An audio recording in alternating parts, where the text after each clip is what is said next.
Queremos que nuestro cosmos resuene en ti. Si nos permitimos ser afectados por el otro, todo encuentro tiene la capacidad de transformarnos. Por eso, aquí estudiantes, familias y miembros de la comunidad educativa conversarán sobre lo que proponemos y lo que pasa dentro de los centros de experiencias de un movimiento que pretende transformar la educación en Colombia. En Resonancia, un podcast para familias curiosas o cualquier miembro de la comunidad que tenga curiosidad. Sebas, hola, bienvenido a En Resonancia. Este es el podcast de Cosmo de Familias Curiosas y aquí abordamos temas que nos interesa conocer, explorar, hacernos preguntas, etc. Entonces, bienvenido y gracias por hacer parte. No, gracias Lau por la invitación y qué nota estar acá. Bueno, gracias. Sebas, hoy vamos a conversar de un tema que nos interesa conocer, explorar desde diferentes ángulos y vamos a hablar sobre paternidades. Sabemos que el mundo ha cambiado, pues o que estamos cambiando, que hay unos nuevos paradigmas que estamos como explorando y uno de esos es la paternidad. Entonces vamos a abordarlo contigo, que ya nos irás contando cómo, pero me gustaría que primero nos contaras pues quién es Sebastián. Bueno, no, pues creo que lo primero es que soy papá. Yo creo que esa es como una primera respuesta y creo que eso no lo pues uno antes de ser papá no dice eso. Hay gente que también dice soy papá de un perro, soy papá de un gato, pero yo antes no me asumía como papá. De hecho, le molestaba con la gente y decía yo quisiera ser abuelo, yo no quisiera ser papá por lo que implicaba. Entonces creo que esa es la primera cosa que pues, hoy me define y la segunda es que soy escritor. Entonces escribo, me gusta esa relación incluso entre escritura y paternidad, pues, y creo que esas dos cosas hoy están como en el centro de lo que soy yo, ¿cierto? Y si a mí me piden quién es Sebas, posiblemente diga escritor, papá y amante de los libros. Me gusta leer, me gusta pensar, la lectura como una forma de pensar, la escritura como una manera de pensar. Entonces creo que esas dos cosas me definirían.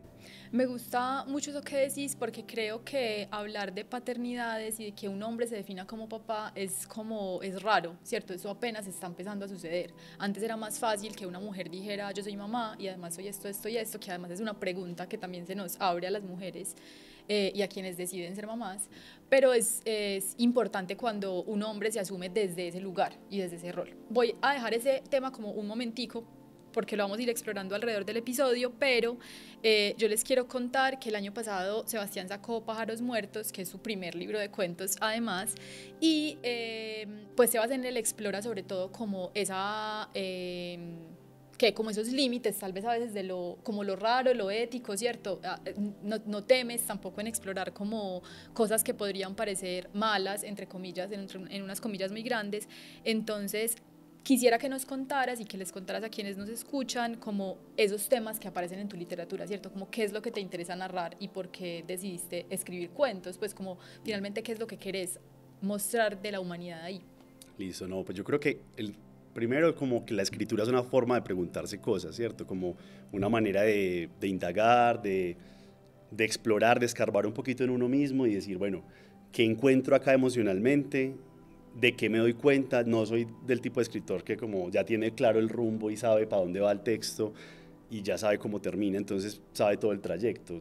Yo creo que la literatura, por lo menos para mí, es una forma de exploración moral, filosófica, estética, política, o sea, como que todos los ámbitos que se pueden abordar, y creo que la vida cotidiana es narrable, ¿cierto? Porque muchas veces la literatura, pues claro, parte de los grandes temas que son el amor, la locura y la muerte, que claro, atraviesan todo y también es muy cotidiano, pero hay pequeñas desgracias o pequeños triunfos que a mí me interesa narrar, y creo que en esa cotidianidad hay como como que mucho de nuestra humanidad, ¿cierto? Los grandes miedos, las grandes obsesiones, o sea, que son grandes en escala diminuta, ¿cierto? O sea, uno le dice grande, pero en realidad es como, hoy me frustré, hoy me dijeron que no en tal cosa, hoy me rechazaron en tal proceso, y ese tipo de cosas se le vuelven a uno, pues, un conflicto personal, no necesariamente sale públicamente, pero eso que está no público me interesa, como lo que nos avergüenza, las cosas malas que pensamos, ahorita mencionabas como lo moral y lo ético, y es que yo creo que mentalmente tenemos de todo en la cabeza, o sea, podemos pensar, una cosa es imaginar que queremos matar a alguien, y eso suena horrible, pero otra cosa es matarlo, y puede que haya alguien que no tenga esa barrera entre pensar que quiero matar y hacerlo. Pero no me interesa la literatura buenista, o sea, no me interesa la exploración de una escritura que piensa que las personas siempre son buenas, son como santos, nunca tienen una flaqueza, nunca tienen una torpeza, no son frágiles, no lloran, no sufren. Entonces como esa idea, bueno, o sí, pero entonces ¿qué hay detrás? O sea, uno mostrar que detrás de esa coraza posiblemente hay más capas que no se están diciendo. Por ejemplo, en el libro de Pájaros Muertos hay un tema que es el no decir. Muchos personajes son hombres que no dicen, que no son capaces de expresar sus sentimientos, sus emociones, su frustración, el desengaño, la tristeza. Entonces es el no decir, pero entonces sí es el actuar, y el actuar a veces de una manera como extraña, porque es lo que no se dice a veces cuando sale mal. Y creo que ahí es como la exploración de una cotidianidad que me interesa, y que es donde están nuestras pequeñas épicas, pues, ¿cierto? Nuestra guerra de Troya chiquita, que es el día a día, y eso me parece interesante. Que me parece bacano eso que mencionas como en dos vías. Una es que mencionas hablar como de lo íntimo y de los sentimientos y de hombres que no expresan, que es como otro de los paradigmas que están empezando a cambiar, como en estos roles, pues sí es como, venga, es que los hombres necesitan decir, tienen que decir, ¿cierto? Por múltiples razones que se pueden explorar luego, pero que creo que eso también es un paradigma como de la masculinidad, pues que estamos como intentando explorar, y que hablabas también como de esos retos, afanes, miedos en la vida cotidiana, y que yo creo que si no es un reto enorme, es criar, ¿cierto? Es como tener a cargo una persona que va a ser alguien en el mundo, y que existe el compromiso como ético finalmente y moral de que esa persona pues sea buena, ¿cierto? Sebas, en estos días leía un artículo sobre paternidades y literatura precisamente, y la persona que lo escribía decía que había como un gran ausente en la literatura, y era la paternidad. Y ahora conversábamos un poco y decíamos como si pensamos en personajes de papás en lo literario, es muy difícil encontrar como un papá, ¿cierto? O las referencias o las representaciones que tenemos, pues como que es muy extraño, muy extraño encontrarlo. Pero yo sé que, pues como sé que este tema te interesa y te interesa abordar la paternidad y te interesa como entender qué pasa detrás de la paternidad, ¿por qué llegas a eso? Como ¿cuál es ese proceso que te hace decir, además de tener a Celeste, por supuesto, pero cuál es el proceso que te hace decir, voy a empezar a hablar de la paternidad? Sí, porque yo creo que hay como un cliché, y es que muchos escritores, o bueno, que son padres, terminan hablando del inconveniente que es ser papá para escribir, ¿cierto? Como, entonces ya no tengo que asumir responsabilidades y ahora no puedo escribir. No, antes eso tiene que entrar en la literatura, o sea, finalmente yo creo que no hay que hacer disyuntivas falsas, pues como crear dilemas que no son. Uno perfectamente puede ser papá y perfectamente puede escribir, claro, no. Para mí primero ser papá, luego escribir, pero hoy he encontrado como una conexión muy linda entre soy papá, y en la medida que soy papá también reflexiono, pienso, me interesa entender esa persona que está creciendo, que es Celeste, mi hija, y que empiezo a ver como, bueno, ya dice palabras, esto se puede contar, ¿cierto? Y se puede contar poéticamente. De hecho, estoy escribiendo unos ensayos sobre paternidad que tienen una idea de captar cosas que me interesan de ese momento y pensar sobre ellas. Quiero que sean ensayos, porque al final creo que la paternidad es toda improvisación. O sea, hay mucho pues uno puede, claro, ir a los 10.000 cursos y es necesario. Ahorita podemos hablar de eso porque no hay casi cursos para eso. Y creo que los padres también tienen que educarse para poder ser buenos padres y para poder hacerlo mejor. Pero sí creo que es mucho de aprender a adaptarse, como vení, pues yo no sé cómo ser papá, y nunca voy a saber. Posiblemente yo tenga 80 años y en 80 años diga, no supe ser papá. Uno se va llevando un poco por la intuición, y por eso cuando trato de juntar esas dos cosas, creo que la manera de narrar o de contar la paternidad es a través del ensayo. No el ensayo de Norma Zappa, sino el ensayo literario, ¿cierto? El ensayo que busca la poesía, que busca la belleza, que captura momentos, pero que coge todo eso para hacerse preguntas, porque al final creo que ser padre es estar en constante indagación, ¿cierto? Esto lo hice bien, lo hice mal, ¿cómo lo puedo cambiar? ¿Cómo lo puedo mejorar? ¿Qué tengo que trabajar en mí para que esto sea diferente con ella?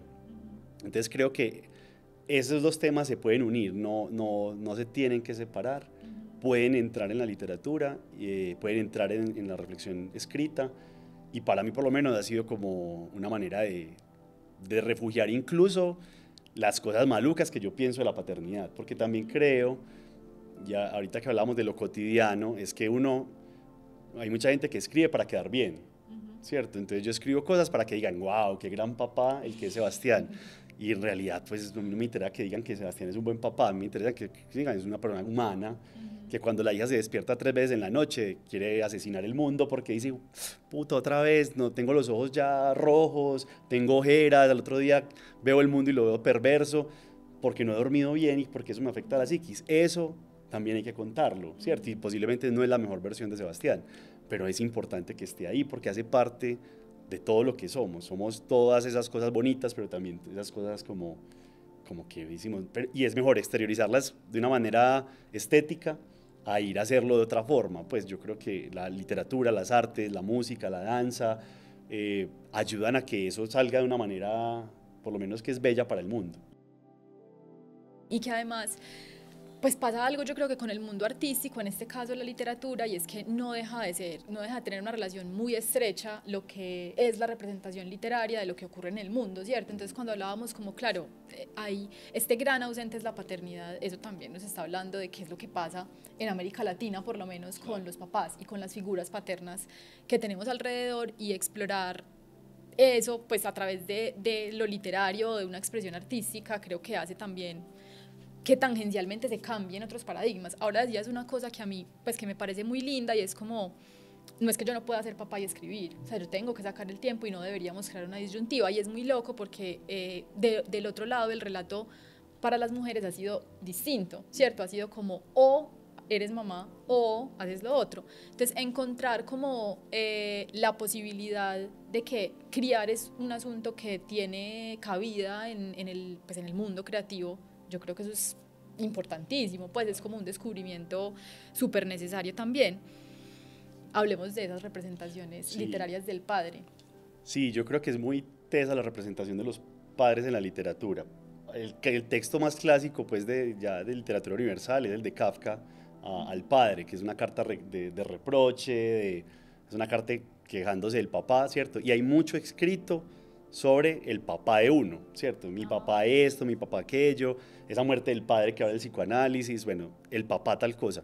Pero yo no siento que haya en la literatura latinoamericana tanta producción literaria sobre el papá hablando de sus hijos y de su relación con los hijos.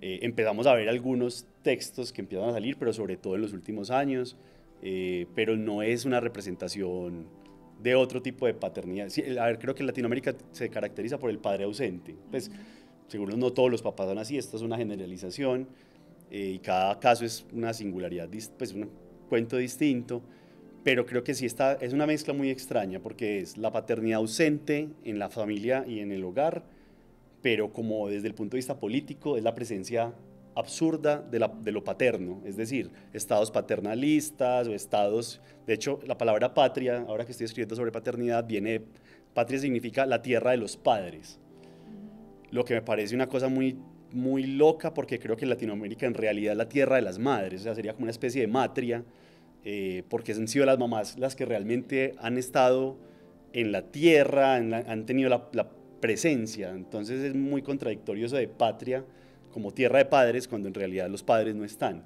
o si están es la mirada, la representación del padre tiránico.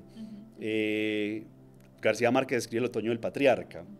Entonces los patriarcas son estos personajes que dicen así se hacen las cosas, el papá que es violento, que es dictatorial, que es una persona que dice cómo se come en la mesa, y esa ha sido como la representación en la literatura por lo menos, y en general creo que todos podríamos tener un imaginario de un papá así, un papá autoritario, que da órdenes, que dice cómo se hacen las cosas, que es el primero que come en la mesa, pero no la versión de estos papás que fueron presentes, que no fueron dictatoriales, que de alguna manera entendieron la paternidad de una manera amorosa, frágil.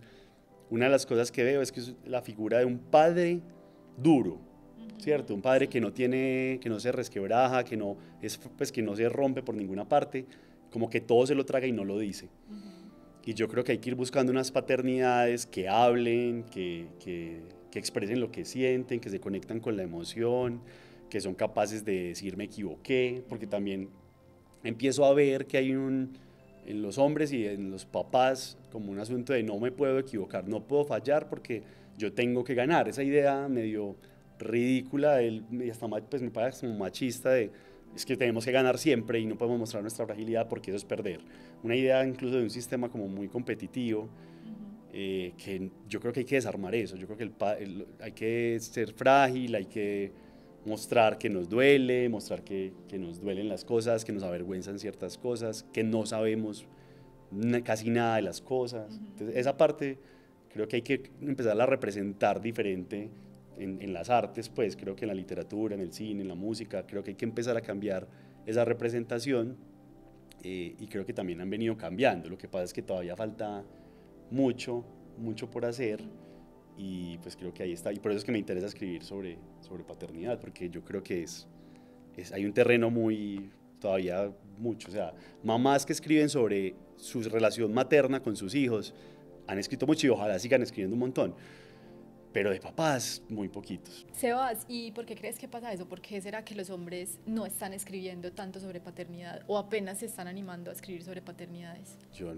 no sabría al lado porque pues no sé a qué puede responder. Creo que culturalmente apenas estamos haciéndonos preguntas por nuestras masculinidades, es decir, la manera de ser masculino, ¿cierto? Porque creo que responde o ha respondido siempre a mucho estereotipo creado en la cultura popular. Pues a mí me gustan muchas cosas de la cultura popular, pero claro, también la cultura popular refuerza ciertos estereotipos, estereotipos de este estilo, pues como los hombres no juegan con muñecas, las niñas no juegan con carritos. Hace poco alguien de mi familia le dijo a mi hija como que ella estaba cogiendo un carrito y es que ¿qué? Pero ¿cómo así? Ya, que no vaya a salir machito. Y ese tipo de comentarios yo creo que al final vienen de una herencia que incluso a veces va como en un flujo muy inconsciente, que apenas quienes están como haciéndose estas preguntas las están pudiendo llevar al papel, pues como ordenando esas emociones, ordenando esas ideas, pero creo que nos falta un poco más de autocrítica, ¿cierto? Nos falta un poco más de educación. Sebas, me hacías pensar, conversando como me interesa saber qué enfrentaste, como qué paradigmas viste y enfrentaste acompañando a Celeste. O sea, como una vez Sebastián es papá, pues bueno, desde la gestación, pero una vez Sebastián se enfrenta a criar a una persona, ¿qué cosas han cambiado en vos? Y como qué cosas decís, esto va aquí, en mi escritura. Pero hay una cosa muy tesa, de hecho he pensado mucho en la palabra parto, ¿cierto? La palabra parto, parte, ¿cierto? Y es una cosa como obvia, pero a veces no es tan consciente. Y a mí me encanta que tiene como una doble acepción, porque es parto, pero también es partir, ¿cierto? Es como partir, y partir es como dos cosas, partir algo en la mitad o ir de un lugar a otro, salir de un lugar para empezar otro. Y yo creo que después del parto yo partí en el sentido de salir, o sea, salí de una forma de ser a otra, de pensar a otra, de vivir a otra. Entonces, claro, cambia. En mi familia decían, es que nunca imaginamos que ibas a ser buen papá. Yo dije, pero ¿qué idea tenían de mí? Pues como que realmente yo no sé qué pensaban de mí, o sea, como que yo qué iba a ser como papá, porque tenemos esta cosa heredada, ¿cierto? Como que si lo ven muy tranquilo, lo ven muy relajado, entonces pues este man no va a salir con nada. Y ahora que ha pasado el tiempo y como yo he sido, pues, y es lo mínimo pedido en un papá, es estar ahí presente y comprometido, para ellos eso es un buen papá. Y es como, ay, salió buen papá, pues, a pesar de todo salió buen papá. Y para mí ha sido una experiencia tremenda o sea, yo siento que volví a mi infancia, como que revisito la infancia y vuelvo a tener ojos de asombro, ojos de niña, de niño, de preguntas, incluso a mí pues, que me gusta la literatura y que escribo, preguntas incluso por el lenguaje, el acercamiento con las palabras. Las primeras palabras que dijo, la primera palabra que dijo mi hija fue agua, y me pareció además muy linda. Yo decía, es una palabra elemental, o sea, la básica, que es el agua, y dije, qué bonito esa relación como con las palabras. Y ahora también lo que me ha pasado es que como papá presente, se enfrenta uno a lo estructural, a lo heredado estructuralmente. Yo ir a una cita médica y que me pregunten, pues ir yo solo con mi hija y que me digan, ¿dónde está la mamá? Y yo, pero ¿cómo así? Aquí está el papá. Entonces, y me miraban con sospecha, fue como, o sea, como usted tome nota entonces, haga algo porque usted se le va a olvidar lo que le voy a decir. Entonces, sí creo que es como empezar a ver que también el padre presente, estructuralmente, políticamente, las legislaciones y todo, no están todavía, no han querido tampoco avanzar, no han querido visibilizar la importancia del padre en la crianza, en el cuidado de los hijos. Entonces yo creo que hay ahí como un tema, y sí, claro, es un cambio de perspectiva. Yo lo decía ahorita, a mí se me partió la vida en el parto, me fui a hacer otro, pero en ese irme a hacer otro, descubrí mi mayor miedo, que es que mi hija no esté. O sea, es como que mi hija le pase algo, es mi mayor miedo. Antes los miedos eran como los miedos clásicos, ¿cierto? Miedo a las alturas, miedo a morirse.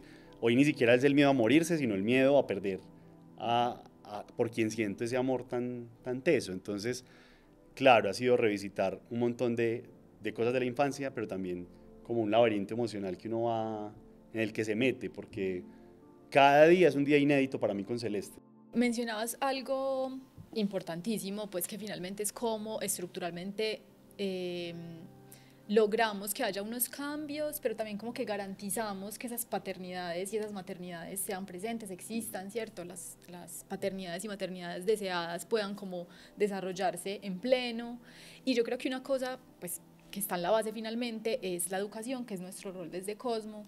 Y yo quisiera saber cómo, desde tu visión como papá, ¿cuál es ese rol de la educación ahí, cierto? Pues también en preguntarse y en decirle a los papás, hola, miren, esto hace parte pues de la vida de un ser humano.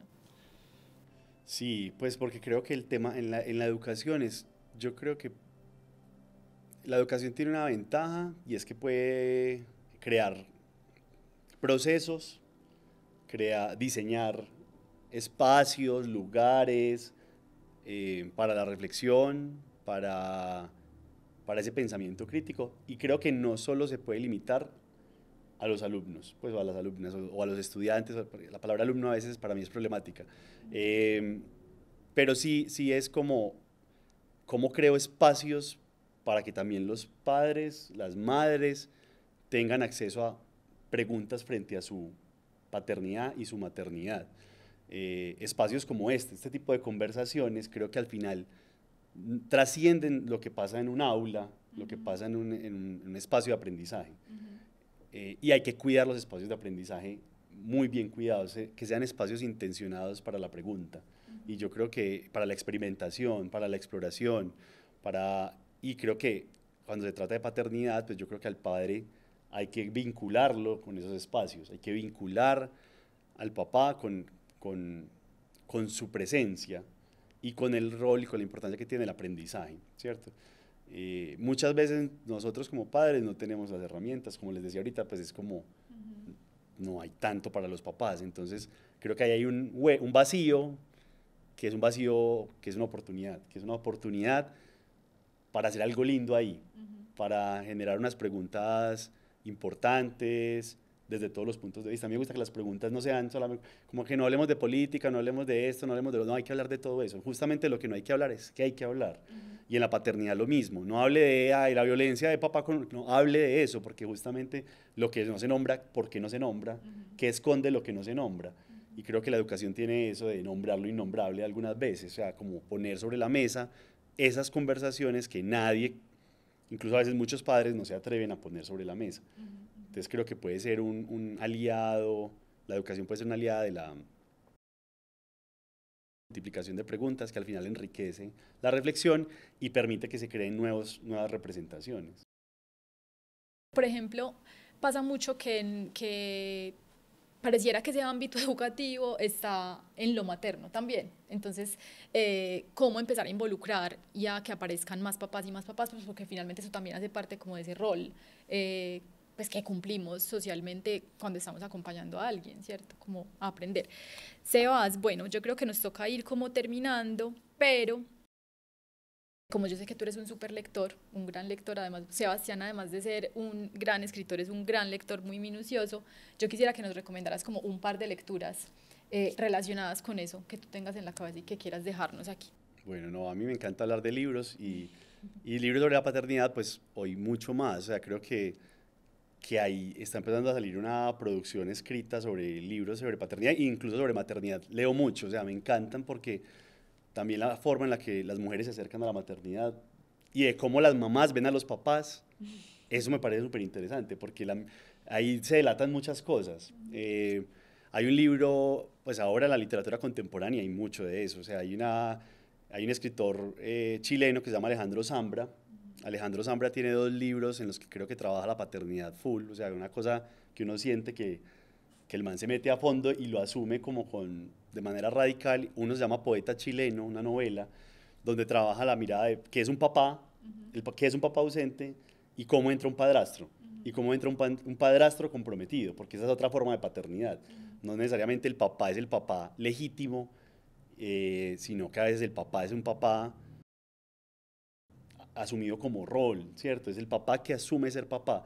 Y pone incluso un ejemplo de los mapuches, o no me acuerdo qué comunidad, que para ellos no les importa si es biológico o no es biológico, le importa es el rol que cumple dentro de la sociedad, esa figura que se llama padre. Y eso lo trabaja Zambra muy, muy bien en Poeta Chileno. Hay un libro de Andrés Neumann, que también es papá desde hace como 2 años, y escribió un libro que se llama Umbilical. Y son como una especie de reflexiones líricas frente a lo que le habla a su hijo. Gracias, Sebas, que nota, yo creo que hay un montón de preguntas y de reflexiones que quedan alrededor de ese rol paterno. Sebas, para que terminemos voy a leer una cita de un artículo de Damián Huergo que me pareció muy bella, pensando como este tema de la literatura y la paternidad. Es para celebrar que la figura del padre deje de ser de una amenaza para transformarse en una compañía, que la paternidad se estructure en la presencia, que retorne a la literatura latinoamericana, que los hombres se queden adentro a cuidar a los hijos, a darles de comer, a dormirlos, y si se puede, a escribir libros en las pocas horas disponibles que sueñen despiertos. Sebas, bueno, muchas gracias por haber venido a este episodio de En Resonancia. Gracias, Lau, por la invitación, estuvo muy bacano. Una producción de Escuela de Familias de Cosmo, un programa en el que posibilitamos reflexiones, aprendizajes y encuentros para transformar el vínculo de las familias en los momentos de aprendizaje de sus hijos e hijas.